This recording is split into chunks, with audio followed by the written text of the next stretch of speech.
All right, and officially welcome everybody to the February 2023 edition of OxyTalk, the COPD Foundation monthly support group chat coffee hour for the oxygen therapy community.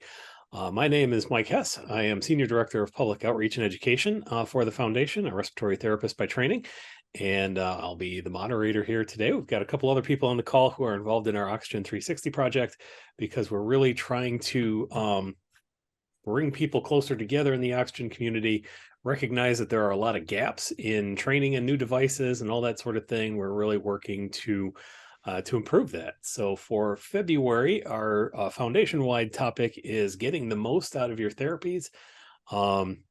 And so that's going to be, that's kind of our opening topic here for this month on OxyTalk. But as always, this is kind of a free form flowing idea or stream of ideas and questions and all that sort of thing. We try to support each other and get each other the information, the best information that we can possibly do. So welcome. Looks like we've got a couple of new faces here today. So welcome in. And I'm gonna jump right in because we already had a question in the chat from right before we started the show here today. And in the chat it says, "Has anyone used the mustache style oximizer cannula or pendant style oximizer cannula?" So for those who may not be familiar with these devices, these are you've got your standard nasal cannula that fits under your nose, surprisingly enough. And then, but we also know that some people need a little bit of extra flow or, need that little extra support. And so it also helps the things, helps things move a little bit better. There are two different kinds of these oximizer cannulas that give a little bit of a reservoir so that if you take a deeper breath or if you start breathing faster, like with activity, then that can keep up with you. And one of them kind of fits under the nose like a mustache, and one of them is more like a pendant down here. So it just kind of depends on where you want to carry that slight increase of weight. So now I throw it out to you. Has anybody used one of these gizmos before? Yeah, I have. And it works pretty well. I think I used it once when I was getting over an exacerbation and really needed the extra oxygen to be able to exercise at the level at the intensity that I wanted. And it helped. So Question then for you, Gene, or anyone. I would assume it only works with continuous flow. Is that correct? I used it with my pulse dose. So how does the The mustache, how does it fill if there's a little, it retains some. You'd get one and it retains some, and then it keeps retaining. So you always have that little extra that'll jump in. Because I was just wondering, how it fills, because obviously pulse dose only provides oxygen when you're snorting up, inhaling. Yeah, I was curious about that myself because I'm actually a little surprised that the sensor inside the either the regulator or the concentrator would be able to detect the pulse in order to even administer it. I'm pretty sure that I used to use that with my smart dose. Does that have the pillows or just a regular cannula? It's really a regular cannula, but it's just a bigger cannula, really. But there's a little room in there for a little extra. Okay. Yeah, I just don't know how it fills to provide that. We were talking the other day about who it was it was our meeting, Mike, with the project team. Yeah, on the project team, and I guess because if you have continuous flow, even if you're not inhaling, your nasal passages are still being filled because the oxygen's coming out. And he called it, I never knew the name for it. The medical name is anatomical dead space. And so your anatomical dead space is still being filled. So when you inhale, you're getting a much larger dose. But this only works if you have continuous flow. Did I remember that right, Mr. Mike? Yes, indeed. And I'll tell you, I'll give a little bit of clarification. We call it that because there's really two levels to your respiratory system. There's the part where the gas is actually exchanged, that, as my old respiratory instructor said, good air in, bad air out, where the oxygen gets into the bloodstream, and carbon dioxide gets back out from the bloodstream and into the lungs to breathe out. That is similar to what we might see in the electrical world or something like that. That is like live space.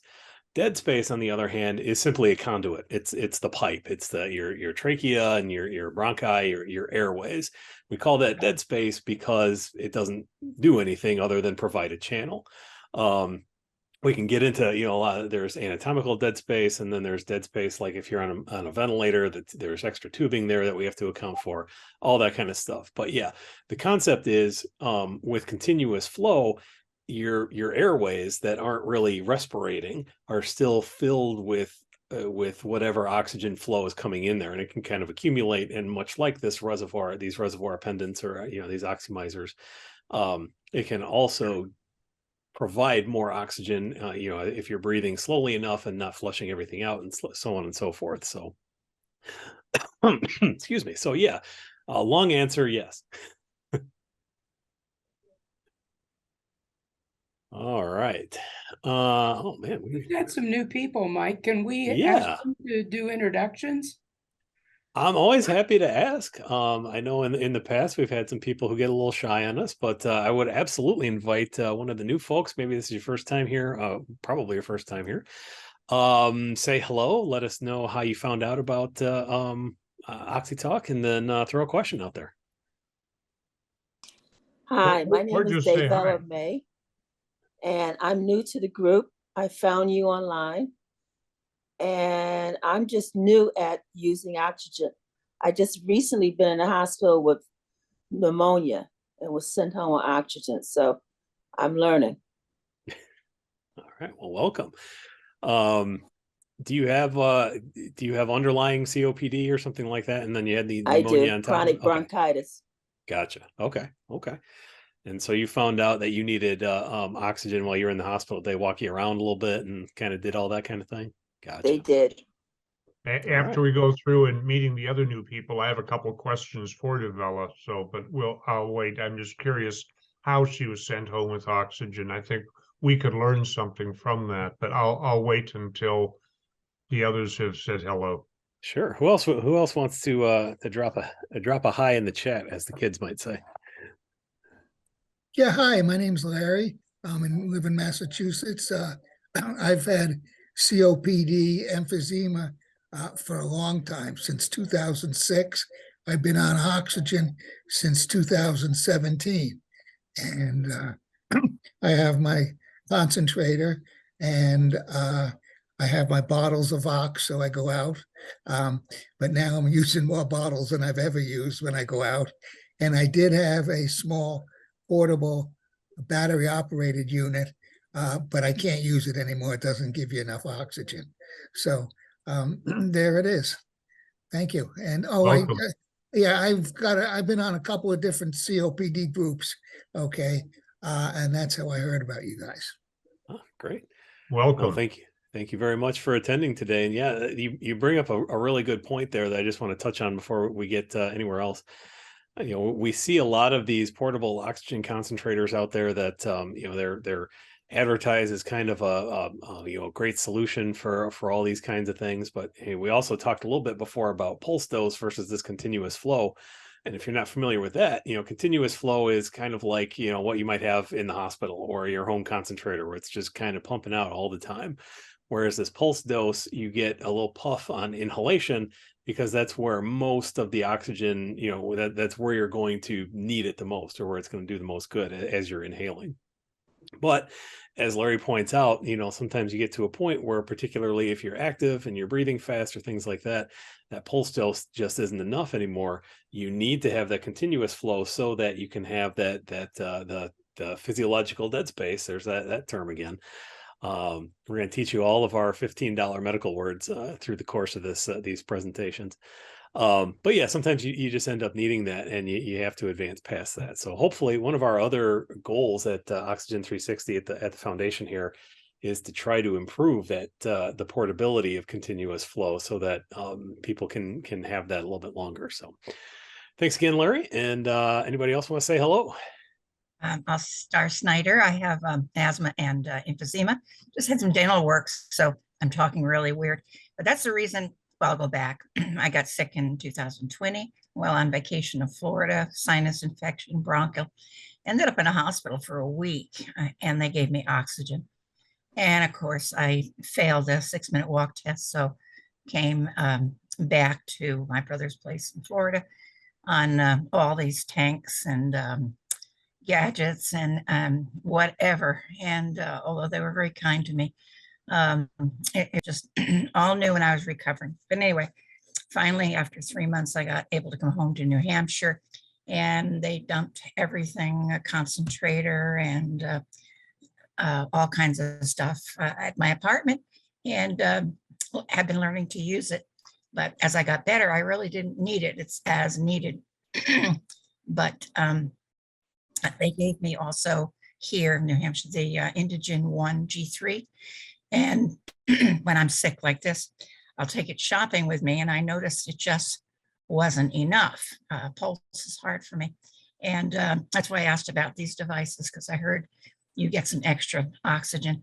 Well, it turns out the Indigen, because I had the backpack, where the cannula connects to the device, it was kinking. It was actually, squished, and no oxygen was coming out. And I did some research and found out that, lo and behold, there's actually a cannula that is stronger to fit into these, portable units, so you don't get the kink. But nobody tells you this. There's no list of things from, I have Apria here, or Lincare, that says you can order it. But anyway, long story short, that's why I asked about the cannula. And I think just you people are so great. The more information from the old timers, we just learn, so thank you. It's always good to see you, Star. Yes, thank you for sharing that.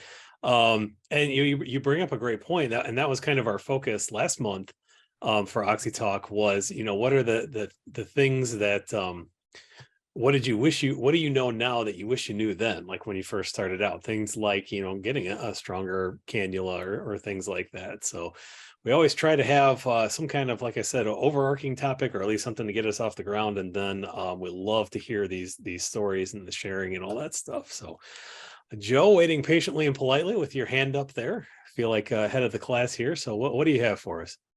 No, going along with what Star said, I started off with the same problem, and it wasn't necessarily Inogen. It's just the cannulas in general. And I tried little springs. I couldn't get the right spring to go over that.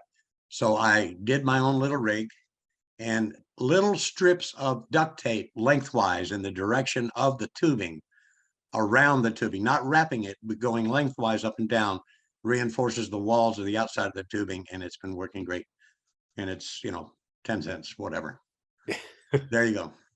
That's all I got. Typically there are two sizes. There's 4 foot and there's 7 foot. And No. 7 foot works best unless you wind up tripping on it a lot. They have different needs. So, John, it depends on how tall you are. well, And if you're my true. height, Yeah, you don't want that 7-footer, because you're going to trip over it every time. yeah. But just think you're shopping and you have your Indigen backpack in the, the baby seat, right in front. And, a 7 would be too long. So I've been using the 4 when I need it.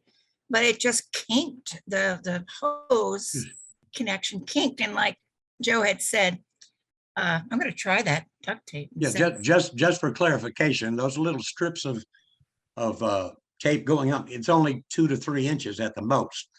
That's it. Stop. Yeah. Just to make it stronger. Yeah. Right.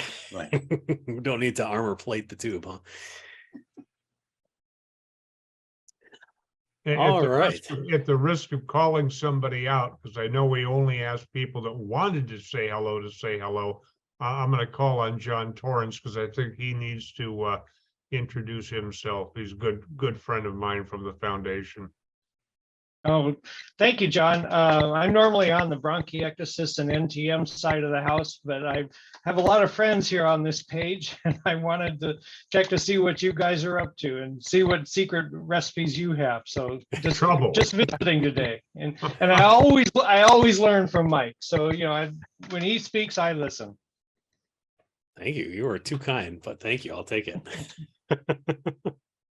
Maybe we could, if nobody else wants to jump in, maybe we could go back to develop, because I think John Linnell was saying that he was interested in knowing what kind of education you got before you went home. How did they leave? How did you learn about the home equipment, which is different than the hospital equipment? Exactly. How did that all happen? Yep, So, that was exactly my question. We'll jump right into that. I do just want to point out, if somebody does want to have a question, or we especially invite the new folks who this might be your first time to hop in here. Like Joe did a couple minutes ago, there's a little hand icon that you can do. You should be able to see probably down toward the bottom of your screen. There's a little thing with a smiley face on there that says reactions. If you click on that, then there's a little button on there that says raise hand, and then that is an easy way so that you don't we don't forget to call on you or anything like that, and it'll make it easier for you too. And then Connie's got her hand up right there. So, but first we'll go to develop. I mean, how did you go home with oxygen? Who told you what to do? How was it delivered? Who trained you? Okay, it's been an experience. I live in New York City, but I'm currently in Boulder, Colorado, because I want to relocate. So I've been going to National Jewish Health Hospital, and I had an extubation where I was coughing up blood, and they put me in the hospital. How I went home, the respiratory therapist walked me around the hospital floor and deemed that my oximeter was below 87. So she gave me a crash course on how to use it. But when I got home, the oxygen company basically dumped the concentrator and a couple of tanks at the house, gave me a 5-minute spill, and then left. wow. Yeah. So I've been really kind of like learning on my own by trial and error. Did you feel comfortable learning it on your own, or what? I mean, once they left, how nervous were you about using it, or did you figure it out, or? Well, because I was in the hospital and using it, I kind of figured it out with the concentrator. It gets more complicated when I want to take a portable out. But I find that I'm more comfortable. I'm like at a level of what, 2 liters or 2 or 1. So I'm really low on it. So I'm trying to wean myself off of it a bit, but no, I'm not getting any help with this. Okay, if you need, well, I'll let Mike. Mike, I'm trying not to be a clinician, but if you need it, you don't wean yourself off of oxygen if you need it. That's it's like weaning your car off of gasoline. It doesn't work that way. Yeah, it's tough because we know, and I always feel a little bit, and this is why I appreciate people like John, because he's not a clinician, I'm not a patient, so I can't really speak to the experience. It's real easy for me to say, yeah, you gotta keep that thing jammed in your nose all the time and carry around all the parts and all that kind of stuff. I totally get the temptation or the urge to try and cut down on that, but I also kind of look at it as, I can't really wean myself off my glasses, and I'm at that point now where I'm kids make fun of me all the time because I'm at that point where I've been too vain I've been right on the cusp of bifocals, and I haven't really wanted to push it. So now I'm doing this whole thing and that, and getting all that done. So I can't really fix that. And sometimes you can come off of the oxygen. We do know that a lot of people, particularly if you're admitted with something like an exacerbation or pneumonia or something like that, you can recover after a while, but it's really important to do that safely and appropriately. So this is where I ask, do you have a pulse oximeter that you use at home? I use it all the time. All right. So that's a really important tool if you're trying to cut down, or if you're trying to see if you can cut down on some oxygen use, because you definitely don't want to just go by, well, I feel okay, so I must be okay, because we also know that there's disconnects between your oxygen level and your shortness of breath in a lot of cases. So, Okay, that's why I'm here. all right. I know we got a lot of people with hands up. I do want to jump down to Connie real quick because she actually had a physical hand up for a minute. And I want to give her a chance, especially being one of our first time attendees, I believe. Oh, and Connie, you're on mute still. Okay. There Yes, we I'm go. a new attendee. I'm on oxygen, a new pulmonologist, because my old one retired. After seeing me for about 2 or 3 months, decided I needed oxygen, and without much explanation as to what I was getting, all of a sudden they rang my bell, and in came the all this equipment, the oxygen tank and the concentrator, and I was really quite overwhelmed. It looked like a hospital room. Again, I felt the same as the last lady. They gave me about 5 minutes of instruction. I really kind of resist it. I keep saying I don't need it that much. Now I have another pulmonologist, and he primarily wants me to use it at night. I don't use it I do use it sometimes during the day, but you just mentioned a disconnect between shortness of breath and getting the oxygen. And that's what I've been finding. So I guess I'm confused. I mean, sometimes I'm short of breath. I use the oxygen. It doesn't really help. So I'm kind of confused. I do have the Indigen machine. I have not used it outside.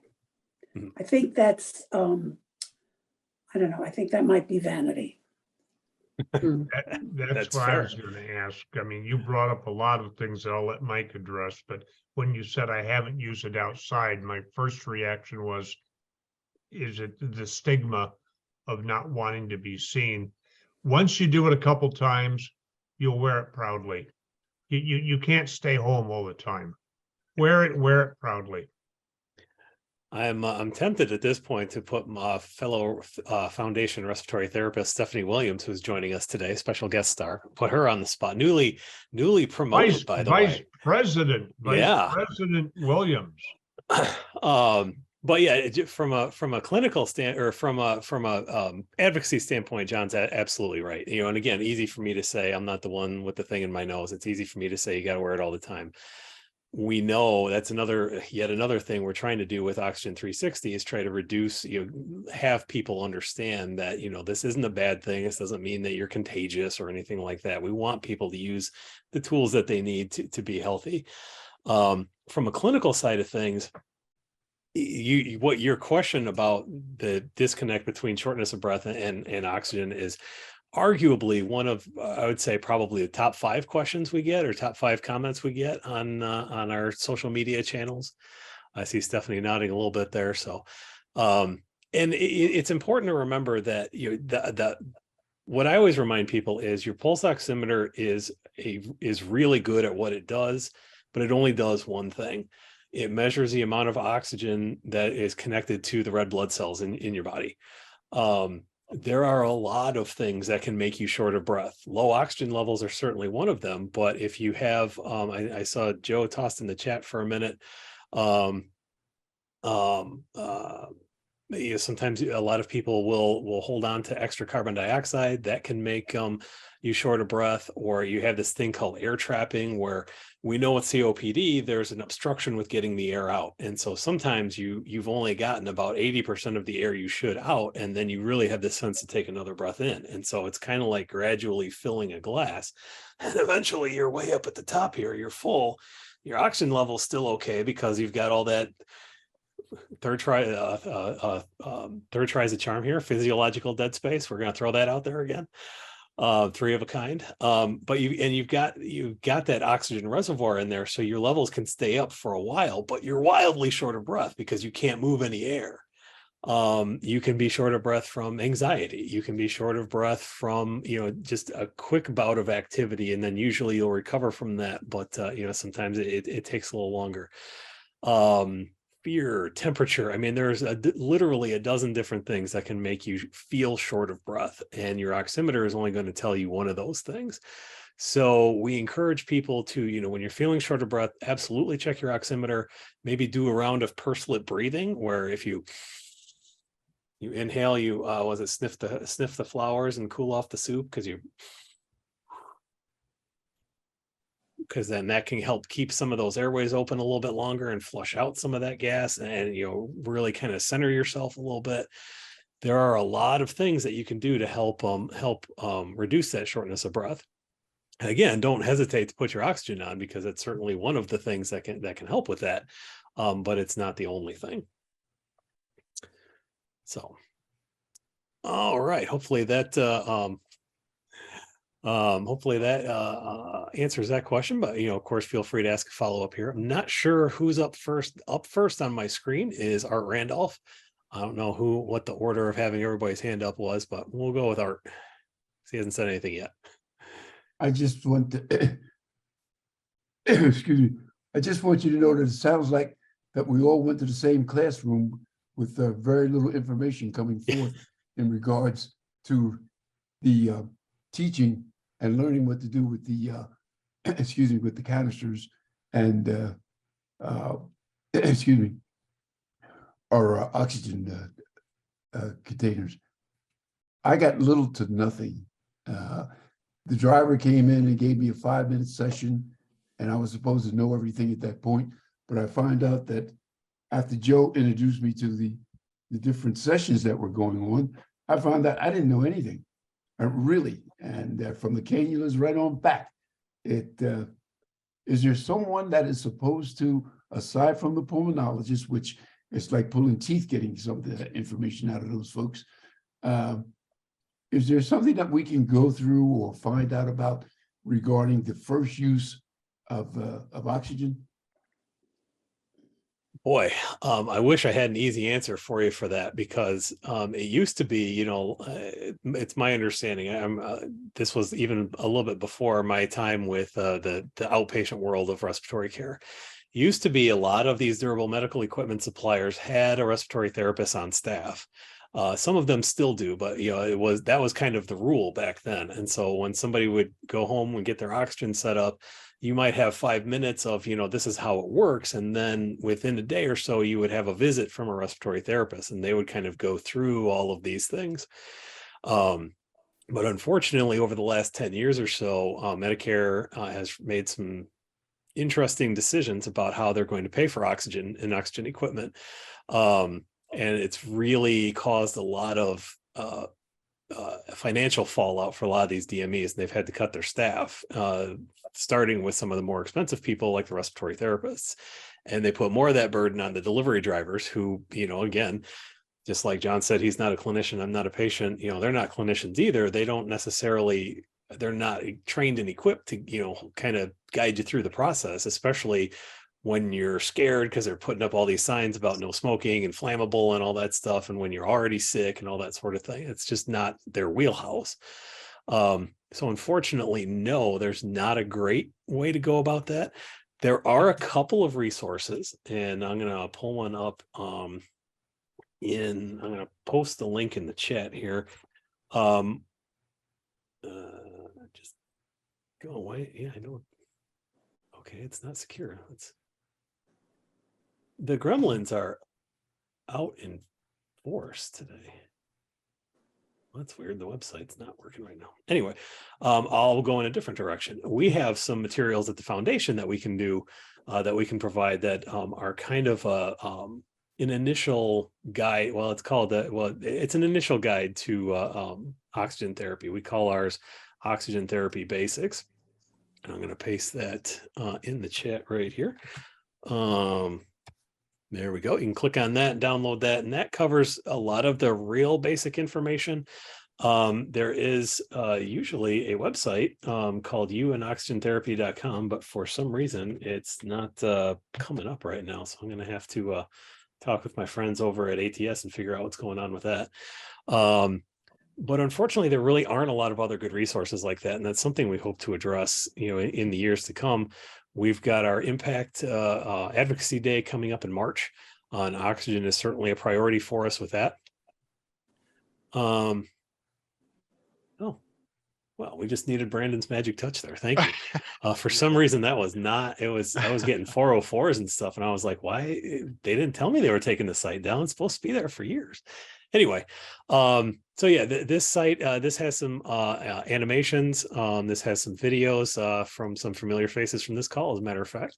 We've got some pulmonologists on there, a nurse. I do some interviews of folks.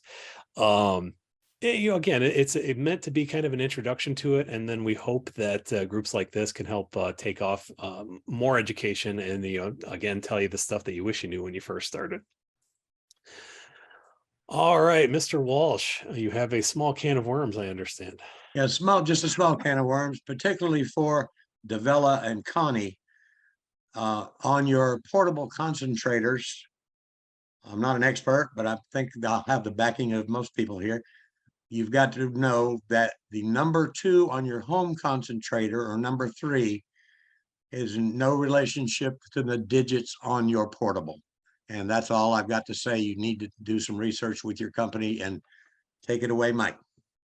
Yeah, that's an excellent point. That's another one of those top questions we get. It's like, well, why, I put, I have 2 liters at home on my concentrator, and I go to 2 on my portable, and it just isn't enough.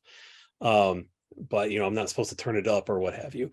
Again, it kind of gets back to that whole idea of the pulse dose, that we were talking about before, where it just kind of goes in at the beginning of your breath. Each company does it a little bit differently. Sometimes the puff is a little bit bigger, a little bit smaller. So really, it's important to remember that on that portable concentrator, or even certain tanks, the oxygen tanks, that is more like the setting on a radio. And 1 is just what an arbitrary 1, and 2 is an arbitrary 2. And we really, one of our real blue sky goals someday is to get the industry to change to letters, or to colors, or to do something different, because even a lot of pulmonologists and respiratory therapists and nurses and everybody else think that there's this direct relationship, and there really isn't. So if you're out and about on your pulse concentrator and it's not doing it for you, don't hesitate to turn that up a little bit and see if that helps you a little bit. So not a can of worms, but an excellent point. Thank you, Joe. Star, you're up next on my screen here. Yeah, I had the same problem, excuse me, when I came out of the hospital. I guess Lincare was in the area, and after I got discharged from the hospital, they said to call them and they'll meet you at your brother's house. And I got a 5-minute instructions with these tanks, and they had like regulators. It was scary. I just came out of the hospital. I just wanted to go to bed. And they did deliver a concentrator, excuse me, because I was on oxygen all night. So I really didn't need it during the day. And even though I had nursing care come in for the first month or so, they were more interested in my blood pressure, my stats and stuff, not so much with the oxygen. And I didn't know enough to ask the questions. So I never used tanks or anything. So when I left and came to New Hampshire, it was the same thing. You got concentrator and all this stuff. And then I ended up getting the Indigen, which to use when I needed it. And I really don't need it unless I'm really exertion, out in the garden. Because normally if I just stop and sit for a minute, within a minute or a minute and a half, my O2 stats are back up again. But I'm finding, more and more, I certainly need it. But there's no instructions per se, it seems like in the beginning, even in the hospital, because I was on, they said 8 liters in the hospital, because I was really sick. And this was around the COVID time. And this is when I think a lot of respiratory therapists, they weren't seeing people face to face, because they didn't know enough about COVID or whatever. So maybe that was it. We didn't get the instructions, but well, sorry. What I've learned is just from your sites and internet, and the best people are the respiratory therapists because they know their job. Thanks, Mike. Thank you. I would love to say that it's all due to COVID, but if I'm being real honest, there are unfortunately a lot of RTs that, it's not necessarily part of our training to get all the equipment on there. So that's why it was so important to have the RTs from the durable medical equipment folks, because they knew their stuff.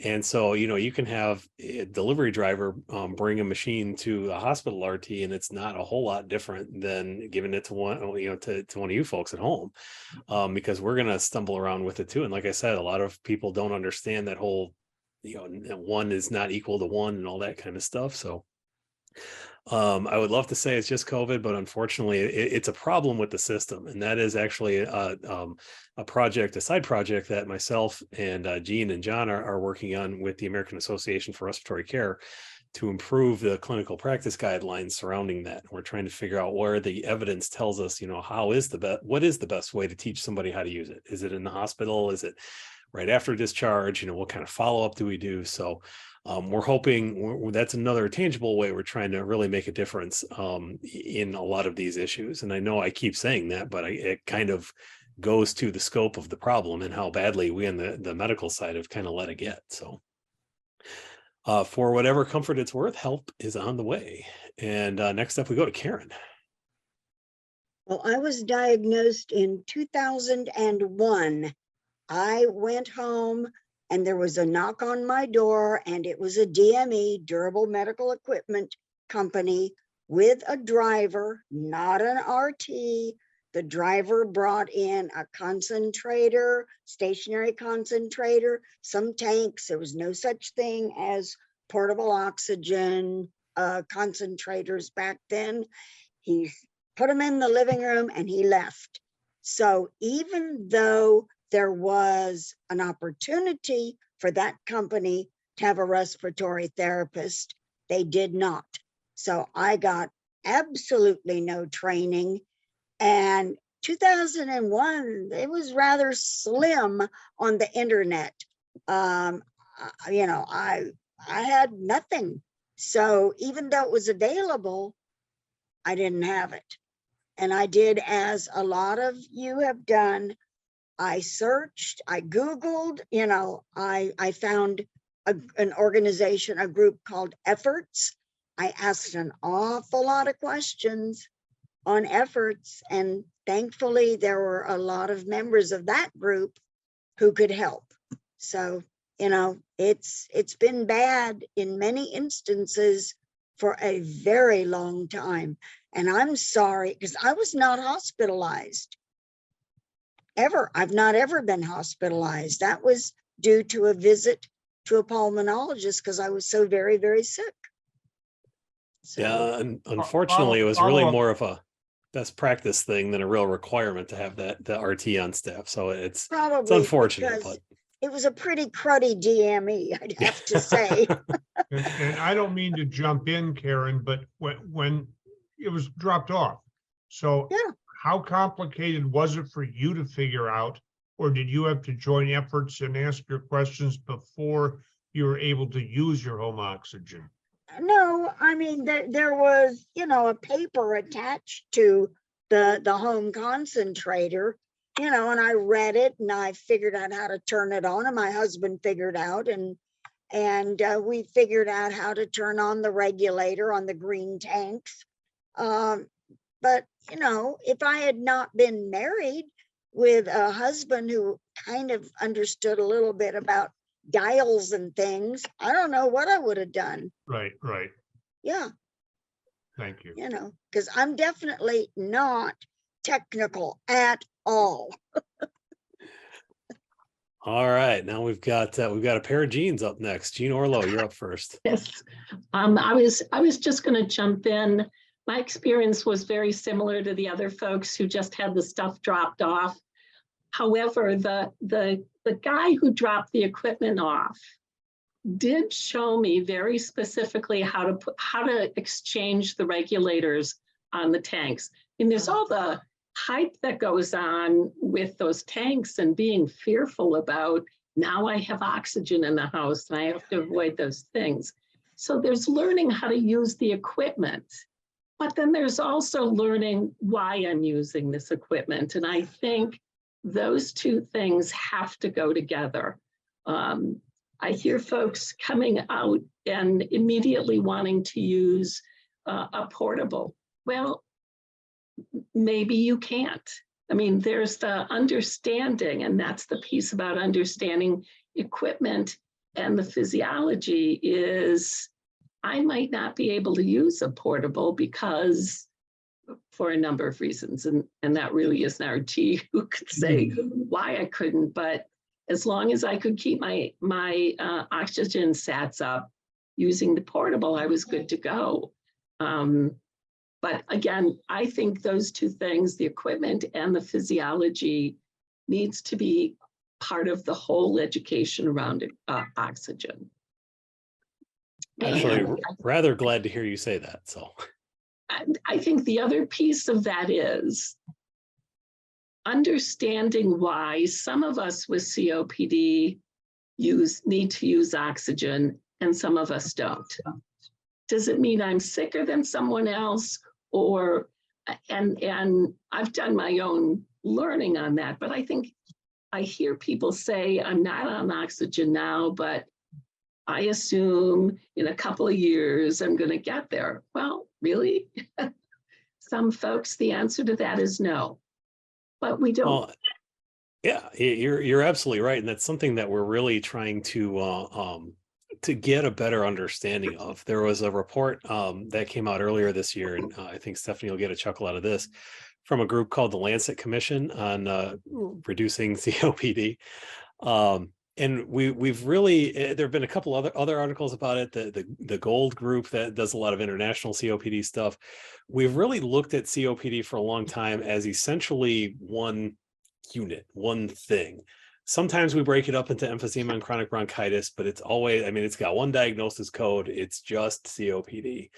And so then no matter what it is, we throw the same tools at it. And now we're starting to look at it as it's a group of things. Some people get COPD from smoking. Some people get it from other air pollutants, of wood stoves and things like that. Some people get it from infections or from because they had small lungs to begin with.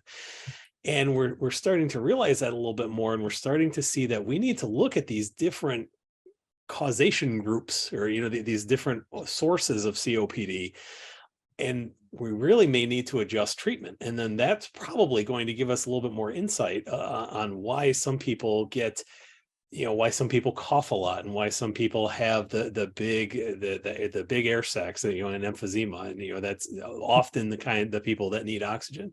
Sometimes it's because you can't breathe, and so you don't do anything, and you get what we call deconditioned, where you just kind of sit on the couch all the time and you don't have any physical activity. And then when you're trying to do stuff, you can't move enough oxygen in and out. So we're finally starting to look at it as a whole collection of conditions, rather than just this one big blocky monolith building thing. And that's from a research and public health standpoint, from a science nerd like me, that's really exciting. And I think we're going to get some of those answers in the coming years. So Gene Ramos. Yeah, couple of things. First of all, I really want to echo what Jean Orlow said, because she's absolutely right. One of the things that doctors, pulmonologists particularly, do not do, and even when they prescribe oxygen, even when they say to their RT, take this person and walk them up and down the hall and test them to see whether they need oxygen, nobody, including the RT, talks about why you need it and why it's important. And the fact that you are not short of breath doesn't make any difference a lot of the time. Like Karen, I was originally diagnosed in 2000, and my doctor, because I was sitting in his office, and I had been sitting there for some time, and my saturation levels were under 88 at that point, he said, you need oxygen. Except he didn't tell me that it was because my saturation levels were under 88. So what happened was that actually, I went out to Apria because I was in a small town in Iowa, and I figured I'd at least go out there and talk to them before I went home. So I went out, and they had an RT, and he got a tank and put one of those little regulator things on it and said, "I test you to see."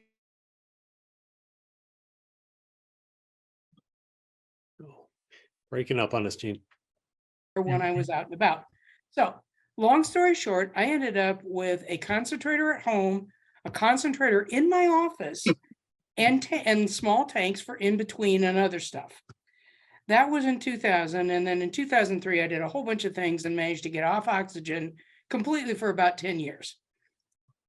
But I think that, and by the time I went back on oxygen, first of all, a lot of things had changed. Liquid oxygen at that point was available. I had every friend I had who used oxygen was on liquid oxygen and said, "This is what you want. No questions asked, get it." So in 2013, I was able to do that. And that made a huge difference.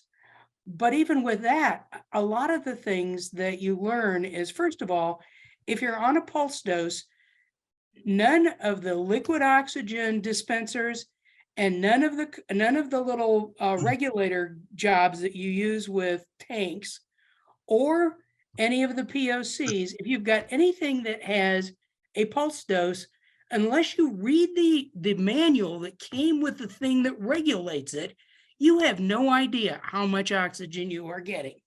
Therefore, one of the things that is absolutely incredible and should be issued to everybody who is ever diagnosed with COPD, the first thing they should give them is an oximeter. And they should teach them how to use it. But that doesn't ever happen. So anyway, those are a couple of my little rants. And so now you've had the experience of having a Gene rant. John, you have a follow-up to the rant there? No, I Tough act to follow. I agree with everything Gene said. My comment was something to the person that preceded Gene, and I've completely forgotten what it was. So Okay. if I remember, I'll put my hand back up. All right, we'll let Caroline have the floor then.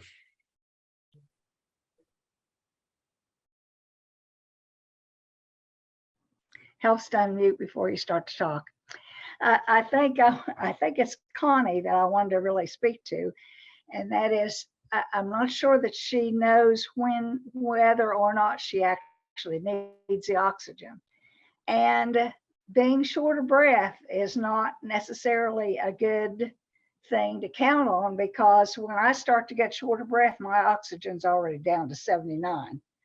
So in other words, we're way past where I'm starting to do damage to my organs by the time I know that I need the oxygen. So you have to depend on that pulse oximeter.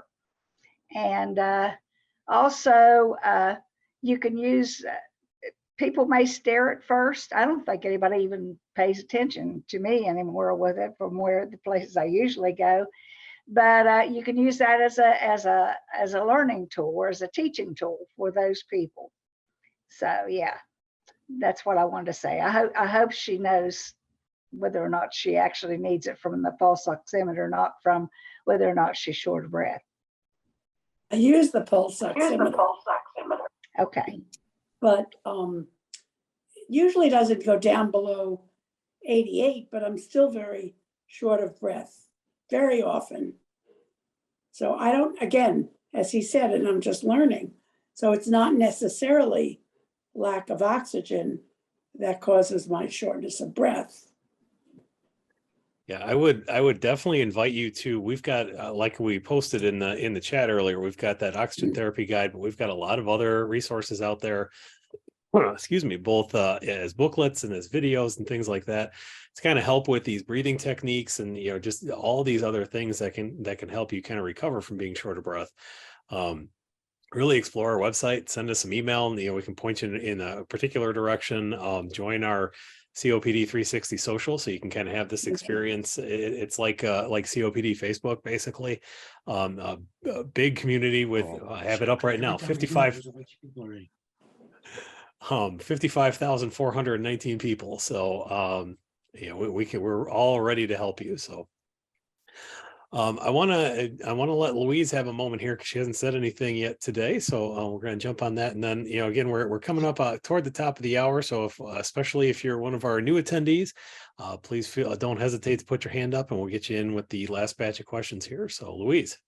I just want to say, like, I went on oxygen full time in 2011, and I had the absolute same experience as everyone. It got dropped off. Not only was there no instruction, the driver scared me to death about, don't lay the tanks down, don't put them in a closet, don't put them too close together. They could blow up. It's like we're not stressed enough already. Yeah, exactly. Yeah. And then he turns on the home concentrator that he brought, and it made the floor shake. Oh boy. And I was like, oh my God, my tanks are gonna bang into each other. And yeah. I am. And he said, oh, just get an old bath mat and put it under the thing and it'll absorb that. Yeah, I didn't play well with DMEs. I own all my own equipment. Clearly got a lot of work to do. Yeah, I don't understand how the system can be so bad with people going on oxygen. I was put on oxygen in the hospital. You would think there would have been some instruction there. The hospital has tanks. Why can they not teach you in the hospital if they're sending you home with a tank? I don't get it. And Connie, as far as going out on oxygen, it is hard at first because you do feel like people are staring at you. I found it's beneficial. People are super nice to you when you're on oxygen. I ran into somebody with a shopping cart and they turned around and saw that I was on oxygen and they apologized to me. And I was like, dude, I ran into you. But he was about to say something bad. I could tell by his face when he turned around and then he saw me on oxygen and he went, oh, I'm so sorry. The machine is heavy in itself, the portable machine. How do you put it on your back? Use it as a backpack? I have an Imogen that weighs 5 pounds. I carry it. All right. I have a shoulder strap too, but I don't use it that much. So you carry it in your hand? Yeah, I prefer to just carry it. But if you're going shopping, you put it in the shopping cart. You only have to carry it from the car to maybe you're right by a cart corral and you can just throw it in a cart. So I want to jump to Jean and Star real quick, so we have plenty of time to get to Carol here before we start wrapping things up. So Jean, you're up next.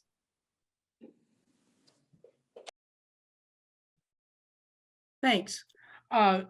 Two things I wanted to say. One of the things that we've kind of talked around here is a couple people have talked about doctors and not getting instruction in hospitals and things like that.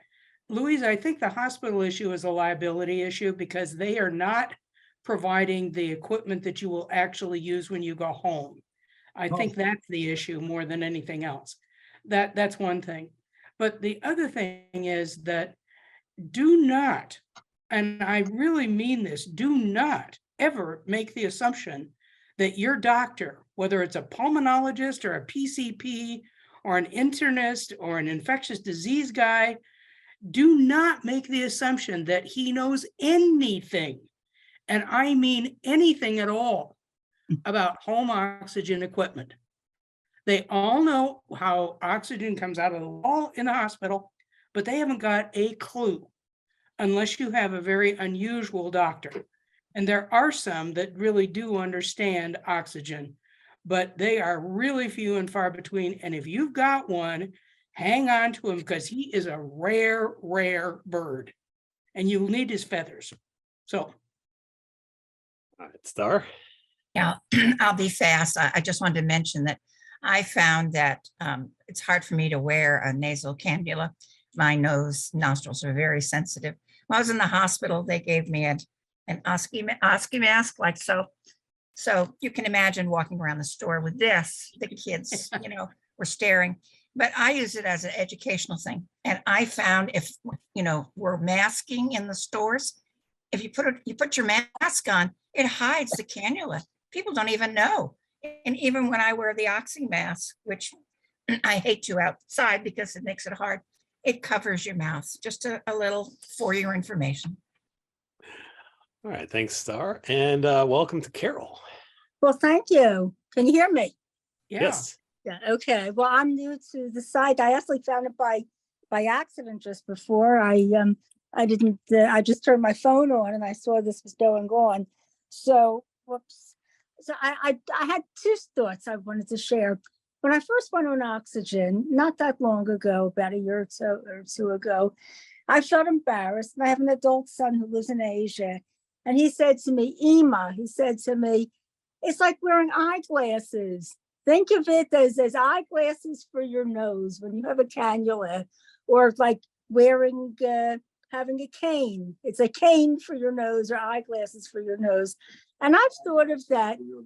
And so, well, actually, my husband just told me eyeglasses for the lungs, not the nose. And I think of that often, and I tell that to people who might be walking around with walkers and feel embarrassed about it. It's the eyeglasses, and it's the same, it's that concept that has helped me a great deal. And another thing, my husband looked on HSN, Home Shopping Network, and found this little carrier that he has, and to wheel things, and I put my Inogen on it for when I go outside. And it's, in fact, let me walk over to it and let me see if I can even show it to you by picture. Can you see this? Can you see the Inogen on this little carrier that I wheel it? It costs, I don't know, maybe $19, I think it was. A few years ago, he got it. It closes up and the handle goes down, and it weighs next to nothing. I walk around with it. It's just so easy. So, or else if I want, I can take it off and carry it, but it's an easy thing. So I wanted to share that. This was a very interesting hour, and thanks. Oh, another thing, kinking tubing. I have 25-foot tubing in my apartment, and it kinks. And I heard someone say about the tape. Will that help? Yep. Duct tape. Will that help with the tubing for the longer? No, I see people shaking their heads. So what do you do? That's exactly what I do, but I keep on doing it. So That's all. The tubing, the tape thing I mentioned was only at the connections where they bend, going in or out of a concentrator. yeah. No. I'm talking about that with the 25 feet. It keeps getting every so often. So There's anyhow, tubing on Amazon that does not kink. Oh, okay. But you have to buy it. Okay. You're not going to get what's it it from your called? DME. What's it called? Soft something. There's a company called Softos. Well, it's called oxygen tubing. If you just go to Amazon and do oxygen And it'll tubing. say non-kink or whatever. Yeah. Okay. There's also a company called Softos, and it's www.softos.com. Try them as well. Okay. Thank you. Yeah. Well, If I may also, sometimes people can put their oxygen tubing in the dryer for just a few minutes before they use it the first time, and it softens it up to get some of those natural curves out of it. Don't do it for long, just enough to make the plastic a little soft, and it'll kind of keep those natural kinks from happening. But not a microwave, right? Not the microwave. But you can Also think about swivel adapters. If you have anything like that, you can ask your DME about swivel adapters to make those connections easier, to where the oxygen tubing itself will twist as it moves, instead of constantly just being stuck in that one position where it joins the other piece. So anyway, think about Well, those things too. Thank you. This could be another application for, I know a lot of people have talked about using this stuff called wire loom. That usually you do it for like for cables, cables and stuff. A lot of times they might use it to prevent animals from chewing on the tubing or something like that. But it's just this plastic kind of stuff. It's probably about yay thick or whatever, and it just will go over the tubing, and it's thicker basically, and so that might stop it from kinking also. Well, thank you, and I appreciate it. Nice meeting to all of you. Thank you. Ricky, and then Larry had his hand up, then put it down again. But so you might have the last word, but if Larry wants to jump in, we can do that too. But Ricky, you've got the floor. For Connie and anybody that's new to this, look around in your area for support groups. You can learn a lot. You can meet people who have already gone down the road ahead of you and who can help you. I'm like Jean, I totally recommend the soft hoses. Their cannulas are wonderful. And if you can get the long hoses that they have, they lay on the floor. They won't trip you. They won't break your leg. They just lay there like a nice, good old fashioned dog.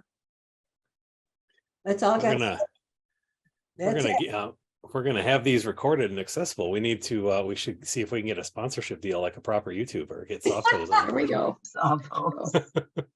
They're wonderful. They are wonderful. All right, folks. Well, we are at 5:03 right now on the East Coast, at least the Eastern time zone. So that is our hour for the week, or for the month, I should say. Really appreciate everybody coming out today. This was a great crowd. This was a great conversation.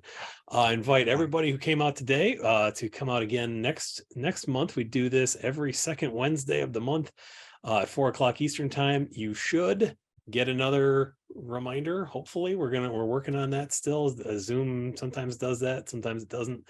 In my experience, anyway, I haven't quite found the secret sauce on that, but it is always the same time, the same channel, all that sort of thing. Next month, our overall topic is nutrition and wellness, talking also about stuff like pulmonary rehab and sleep and all that sort of thing. And of course, as always, your answers or your questions will kind of guide where we go from there. So with that said, again, really appreciate everybody coming out and spending some of your Wednesday with us today. I hope everybody has a fantastic evening, a fantastic weekend, and hope for Ricky to be the leader. So good at keeping us updated and informed. So we're gonna, well, Ricky is now the designated leader of keeping everybody informed. But we will definitely see all of you and hopefully bring some of your friends along. We'll see you next month here on OxyTalk. So thank you very much, and have a fantastic evening. Bye. Thank you. Everybody. Thank you. Bye all. Mike.